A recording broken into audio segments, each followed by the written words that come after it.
नमस्कार साथियों, welcome to notification अड्डा। एक ऐसी प्लेस, एक ऐसी जगह जहां पर आपको हर वैकेंसी की कंप्लीट इंफॉर्मेशन और बहुत ही डिटेल वे में दी जाती है। तो आप सभी लोग इस चैनल को जल्दी से सब्सक्राइब कर लीजिएगा ताकि आप सभी लोगों से कोई भी वैकेंसी का नोटिफिकेशन रह न जाए, क्योंकि अगर आपने सपना देखा है तो सपना पूरा कराने की जिम्मेदारी भी तो हमारी ही बनती है। तो आप लोगों के लिए आज मैं लेकर आ गया हूं यूपीएसआई यानी उत्तर प्रदेश पुलिस के अंदर आने वाली सब इंस्पेक्टर की जो वैकेंसी के लिए कल ट्वीट किया गया है, उस ट्वीट के आधार पर उसकी कंप्लीट डिटेल कि क्या एज होती है, क्या क्वालिफिकेशन होती है, क्या एग्जाम का पैटर्न होता है, क्या सिलेक्शन का प्रोसेस होता है, क्या उसका सिलेबस है, कितनी सैलरी मिलती है, ऐसे जितने आपके डाउट हैं। सर कितनी हाइट हो तो हम फॉर्म भर सकते हैं, क्या सर मैं दूसरे राज्य से बिलोंग करता हूं, मैं बिहार से हूं, मैं राजस्थान से हूं, तो क्या मैं फॉर्म भर पाऊंगा, ऐसे जितने डाउट आपके मन में है ना, आप इस वीडियो को देख लेना, आपके सारे के सारे डाउट जो हैं वो क्लियर हो जाएंगे। और अगर आपके सारे डाउट क्लियर हो जाएं तो इस वीडियो के नीचे कमेंट करके जरूर बताइएगा, ठीक है। Thank you. तो चलिए स्टार्ट करते हैं। अच्छा, एक बात और बतानी थी कि आप लोगों को नोटिफिकेशन अड्डा का टेलीग्राम ग्रुप भी मिल जाएगा, जहां पर हम बराबर क्या करते रहते हैं, अपडेट देते हैं वैकेंसीज का। वहां पर हम वैकेंसी की ऑफिशियल नोटिफिकेशन जो होता है वो वहां पर डाल देते हैं, जिससे बच्चे उसको पढ़ के डिसाइड कर सकें, ठीक है। तो चलिए शुरू करते हैं। अगर हम लोग बात करें तो हम क्या क्या डिस्कस करने वाले हैं आज कंप्यूटर मतलब वैकेंसी के बारे में, क्या उसकी जॉब प्रोफाइल रहने वाली, क्या इंपॉर्टेंट डेट्स हैं, क्या एज लिमिट होती है, क्या क्वालिफिकेशन होती है उसमें, क्या सिलेक्शन प्रोसेस होगा, क्या एग्जाम का पैटर्न सिलेबस होगा और लास्ट सैलरी कितनी होगी, ठीक है। तो अगर हम लोग बात करें, हम बात करने वाले हैं यूपीएसआई के वैकेंसी की, जो कि 2025 में देखने को मिलेगी। नंबर ऑफ पोस्ट जो है वो 45 और 43 पदों की अभी बात कही गई है कि इतने पदों पर आपका जो नोटिफिकेशन है वो निकाला जाएगा। जब हम जॉब प्रोफाइल की बात करते हैं, देखो सब इंस्पेक्टर का मतलब इन शॉर्ट अगर हम बोलें, किसी भी स्टेट के अंदर जब सब इंस्पेक्टर की वैकेंसी निकलती है तो पहली चीज तो वो स्टार वाली जॉब होती है, क्योंकि बहुत सारे लोगों के मन में है वर्दी लेने का सपना, लेकिन अब वो कांस्टेबल नहीं बनना चाहते हैं, तो उनके लिए सबसे बेस्ट पोस्ट हो जाती है सब इंस्पेक्टर की। दूसरी चीज लॉ एंड ऑर्डर मेंटेन करना, कि किसी प्रकार की कोई दिक्कत ना हो स्टेट के अंदर, तो वो आपके सब इंस्पेक्टर का वर्क प्रोफाइल होता है, ठीक है। देखो सब इंस्पेक्टर की बात करते हैं तो कौन कौन सी पोस्ट पे क्या वैकेंसी निकाली गई है। सब इंस्पेक्टर सिविल पुलिस की जब हम बात करते हैं तो 4242 पोस्ट निकाली गई है। Sub inspector civil police women, हाँ, पीसी की बात करूं तो यहाँ पर 106 पोस्ट निकाली गई। Sub inspector platoon commander special security force 60 post निकाली गई। इस तरीके से आपकी टोटल जो वैकेंसी है वो 45 और 43 हो जाएगी, ठीक है। जब हम बात करते हैं इंपॉर्टेंट डेट्स की, तो अभी कोई डेट हमारे पास नहीं, लेकिन हाँ जो ट्वीट था उसमें एक चीज मेंशन की गई थी कि आप लोग का जो वैकेंसी है वो अप्रैल 2025 के महीने में देखने को मिलेगा। तो यानी अप्रैल 2025 में आप लोग को जो है वैकेंसीज देखने को मिलेंगी।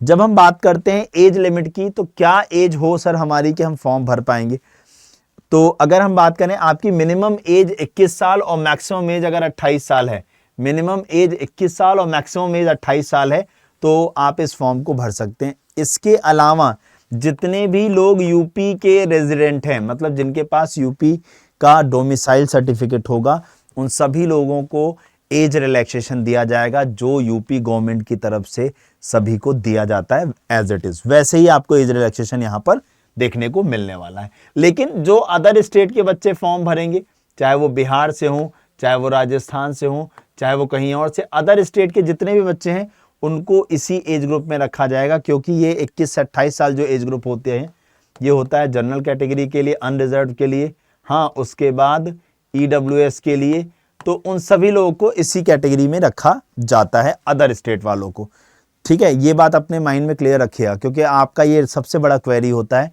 कि सर मैं बिहार से बिलोंग करता हूं, मैं यहां से, तो क्या मैं फॉर्म भर सकता हूं, ठीक है।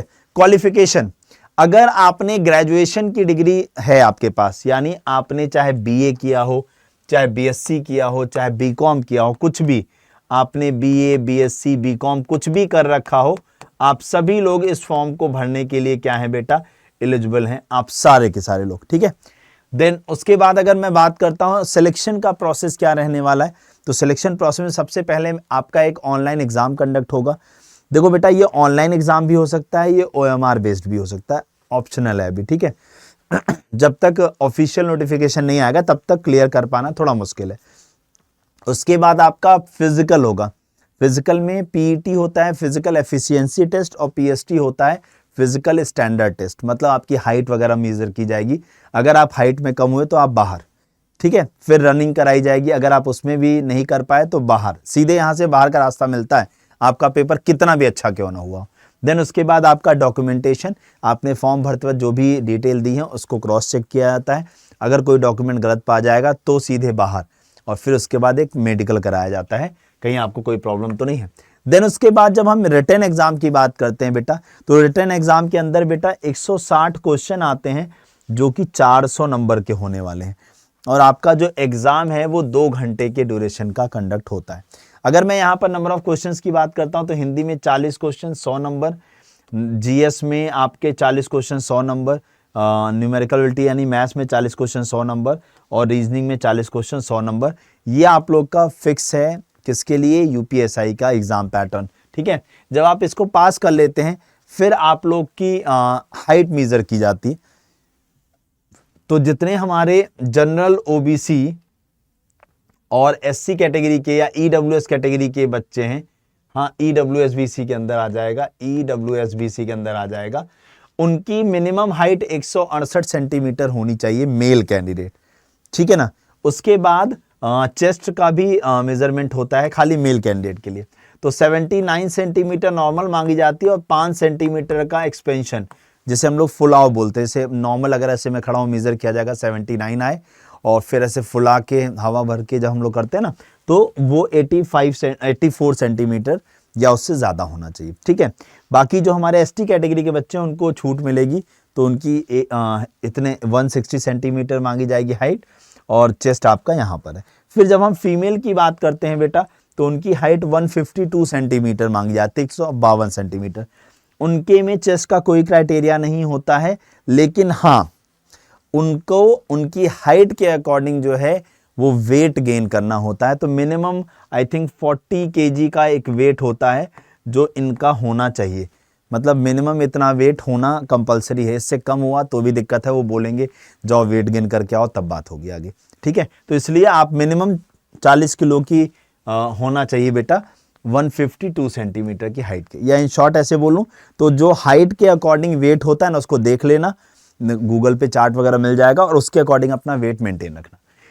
फिर रेस होती है। रेस में क्या होता है बेटा, मेल कैंडिडेट आप लोग के लिए जो रेस होगी वो 4.8 किलोमीटर की इन 28 मिनट में, और फीमेल की होगी 2.4 किलोमीटर की 16 मिनट में। आई बात समझ में? इतने टाइम में अगर आप रेस पूरी करते हो, मान लो 28 मिनट से पहले कर लेते हो तो बहुत अच्छी बात है, नहीं कर पाते हो तो दिक्कत हो जाएगी, ठीक है। डन, फिजिकल हो गया, हाइट हो गई। अब आता है कि सर फॉर्म फी कितनी लगने वाली है। तो जनरल OBC और EWS के लिए 400 रुपये फॉर्म फीस रखी गई है, SC ST के लिए भी सभी के लिए फॉर्म फीस यहाँ पर 400 रुपये मेंशन की गई है, ठीक है। अगर हम लोग बात करते हैं सिलेबस की, किसकी बात करते हैं बेटा, हाँ सिलेबस की जब हम बात करते हैं, तो सिलेबस आप लोग का यहाँ पर हिंदी का, सामान्य हिंदी के अंदर तो देखो बेटा सीधी सी बात है, रस छंद अलंकार हो गया, पर्यायवाची शब्द हो गए, विलोम शब्द हो गए। उसके बाद अगर मैं बात करने की कोशिश करूँ वाक्यांशों के लिए एक शब्द हो गया, हाँ। देन आप लोग का यहाँ पर अगर हम बात करें तो संज्ञा, सर्वनाम, कारक, वचन, विशेषण, क्रिया, काल, वाच्य, ये सब कुछ, और अपठित गद्यांश, ये सारी चीजें आप लोग की हिंदी में पूछी जाती है। हिंदी का पेपर अच्छा आता है, इतना ध्यान रखना। फिर हम बात करते हैं यहाँ पर सामान्य ज्ञान के अंदर बेटा एक मूल विधि सब्जेक्ट भी है आप लोग का, वो भी पूछा जाता है, और साथ ही साथ आप लोग को मैं बताऊं सामान्य ज्ञान के अंदर ही आप लोग का UPGK भी पूछा जाता है। इसी सामान्य ज्ञान के अंदर आप लोग का UPGK भी पूछा जाता है। मैं एक काम करता हूं, मैं साइड हो जाता हूं, आप सभी लोग इसका सिलेबस का स्क्रीनशॉट ले लो। तो ये मेरे ख्याल से स्क्रीनशॉट लेकर के आप लोग के लिए पढ़ना ज़्यादा आसान हो जाएगा, ठीक है ना। तो मूल विधि की जब हम बात करते हैं तो इसी के अंदर बेटा जितने भी यातायात के नियम होते हैं, पर्यावरण संरक्षण हो गया, वन्य जीव संरक्षण हो गया, मानवाधिकार संरक्षण हो गया, सूचना का अधिकार अधिनियम हो गया, आयकर अधिनियम हो गया, तो जितने भी आप लोग की ऐसी संहिताएं हैं जो दंड संहिता है, आचार संहिता है, वो सारी डिटेल्स आप लोग को पता होनी चाहिए, ठीक है। देन उसके बाद हम बात करते हैं संविधान से रिलेटेड आप लोग का जो है, फिर उसका सामान्य ज्ञान तो मैं आपके सामने लगा दिया। इसके अंदर हिस्ट्री, ज्योग्राफी, पॉलिटी, इकोनॉमिक्स से रिलेटेड क्वेश्चंस आप लोगों के पूछे जाएंगे। ये सिलेबस है, इसका स्क्रीनशॉट ले लीजिएगा। देन हम बात करते हैं संख्यात्मक एवं मानसिक योग्यता की, तो इसके अंदर मैथ्स वाला पार्ट है और फिर रीजनिंग वाला पार्ट है। तो सिंपली देखो, number system, simplification, decimal, fraction, highest common factor यानी एलसीएम, एचसीएफ हो गया, फिर रेशियो प्रपोर्शन हो गया, प्रॉफिट लॉस हो गया, परसेंटेज हो गया आपका, फिर पार्टनरशिप हो गया, फिर उसके बाद एवरेज हो गया, टाइम एंड वर्क हो गया, टाइम एंड डिस्टेंस हो गया, use of table and graph हो गया, mensuration, arithmetical computations and other analytical functions हो गए। तो ये सारा मैथ्स का पार्ट है। बाकी रीजनिंग का आपको अगर मैं बात करूं तो coding, decoding, direction, distance, order, ranking, series, ये सारे इंपॉर्टेंट टॉपिक्स हैं जो आप लोग के क्लॉक, कैलेंडर यहाँ पर पूछे जाते हैं आप लोगों के, ठीक है। तो इस तरीके से आप लोग का जो सिलेबस है वो यहाँ पर पूरा हो जाता है। आप लोग स्क्रीनशॉट ले लेना, मैं पीछे हट जा रहा हूँ, जिससे आप लोग प्रॉपर डिटेल में सिलेबस का स्क्रीनशॉट ले लो। इन शॉर्ट आपको बोलना चाहूँगा, अगर आप रेगुलर बेसिस पर रीजनिंग अच्छे से प्रिपेयर करना चाहते हो तो आप रोज़ सवेरे 10 बजे एसएससी अड्डा यूट्यूब चैनल है आपका एक, वहाँ पर मैं क्लास लेता हूँ रीजनिंग की, जो आपके हर एग्ज़ाम को अच्छे से कवर करती है। तो उसमें आप जुड़ सकते हैं मेरे साथ, और आप लोग के आई थिंक इसके बाद आप लोग के सारे डाउट्स अच्छे से क्लियर होंगे। लेकिन इन सबसे बड़ा मोटिवेशन, हम जॉब चाहते किस लिए हैं? पैसा, पैसा ही पैसा होगा ना। जब पैसा होता है तो हम अपनी ड्रीम्स को पूरा कर पाते हैं, अपने सपने को पूरा कर पाते हैं। तो कितनी सैलरी मिलने वाली सर सब इंस्पेक्टर बनने के बाद? 35,400 से लेके 1,12,400 रुपए, और ग्रेड पे जो है वो 4,200 का ग्रेड पे, बहुत अच्छा ग्रेड पे है बेटा। और एक बात बताऊं, ये सैलरी हम बता रहे हैं 7th पे कमीशन के सीपीसी के हिसाब से, और 1 जनवरी 2026 से क्या लगने वाला है? 8th पे कमीशन। वो सेंट्रल में लगेगा, लेकिन स्टेट में 6 महीने बाद, यानी यूपी सबसे फास्ट है इस मामले में, 6 महीने बाद यूपी में लग जाएगा। दैट मीन्स जुलाई से आप लोग, जुलाई अगस्त से आप लोग की सैलरी बढ़ जाएगी। तो जब तक आपका ज्वाइनिंग प्रोसेस पूरा होगा, आपका लग चुका होगा 8th पे कमीशन, और आपकी सैलरी बहुत अच्छी हो चुकी होगी। तो उम्मीद करता हूं आप लोग को जो ये मैंने कंप्लीट इन्फॉर्मेशन दी है, आप लोग को बहुत अच्छा लगा होगा। अब आप लोग को एक काम करना है बेटा, इस वीडियो के डिस्क्रिप्शन में हमारा नोटिफिकेशन अड्डा का टेलीग्राम लिंक लगा हुआ है, आप उसे फॉलो कर लीजिए। व्हाट्सएप ग्रुप का लिंक भी लगा हुआ है, वहां पर हम आपको कोई भी वैकेंसी आती है उसका कंप्लीट पीडीएफ प्रोवाइड कर देते हैं, ऑफिशियल वाला, और फॉर्म फिलिंग का लिंक। तो ये सारी चीजें आप लोग को यहाँ पर मिल जाएंगी। चैनल को सब्सक्राइब करना मत भूलिएगा, और जो भी क्वेरी हो, जो भी डाउट आपके लगे, उसे इस वीडियो के नीचे कॉमेंट करके पूछ लीजिएगा। Thank you so much. जय हिंद, जय भारत।